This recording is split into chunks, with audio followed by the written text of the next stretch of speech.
ದೇಶದ ಲಕ್ಷಾಂತರ ಮನೆಗಳಿಗೆ ಕರ್ನಾಟಕದ ಒಂದು ಜಿಲ್ಲೆ ಪ್ರತಿದಿನ ಟೊಮಾಟೋವನ್ನು ತಲುಪಿಸುತ್ತಿದೆ ಎಂದು ನಿಮಗೆ ಗೊತ್ತಾ? ಆ ಜಿಲ್ಲೆಯ ಹೆಸರೇ ಕೋಲಾರ. ಈ ಕೋಲಾರ ಜಿಲ್ಲೆಯನ್ನು ಕರ್ನಾಟಕದ ಪ್ರಮುಖ ಟೊಮ್ಯಾಟೊ ಉತ್ಪಾದನಾ ಕೇಂದ್ರಗಳಲ್ಲಿ ಒಂದಾಗಿದೆ.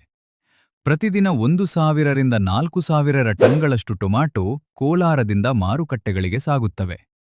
ಇಲ್ಲಿನ ಎಪಿಎಂಸಿ ಮಾರುಕಟ್ಟೆಗೆ ಕರ್ನಾಟಕ ಮಾತ್ರವಲ್ಲ, ಆಂಧ್ರಪ್ರದೇಶ ಮತ್ತು ತಮಿಳುನಾಡಿನ ರೈತರು ತಮ್ಮ ಬೆಳೆಯನ್ನು ತರುತ್ತಾರೆ. ಆದರೆ ಈ ಯಶಸ್ಸಿನ ಹಿಂದೆ ಒಂದು ಕಠಿಣ ಸತ್ಯವೂ ಇದೆ. ಕೆಲವೊಮ್ಮೆ ಬೆಲೆ ಗಗನಕ್ಕೇರುತ್ತದೆ, ಮತ್ತೊಮ್ಮೆ 1 ಕಿಲೋಗ್ರಾಂಗೆ ಕೆಲವೇ ರೂಪಾಯಿಗಳು ಸಿಗುತ್ತವೆ. ಆಗ ರೈತರು ತಮ್ಮ ಶ್ರಮಕ್ಕೆ ಸರಿಯಾದ ಬೆಲೆ ಸಿಗದೆ ನಷ್ಟ ಅನುಭವಿಸುತ್ತಾರೆ.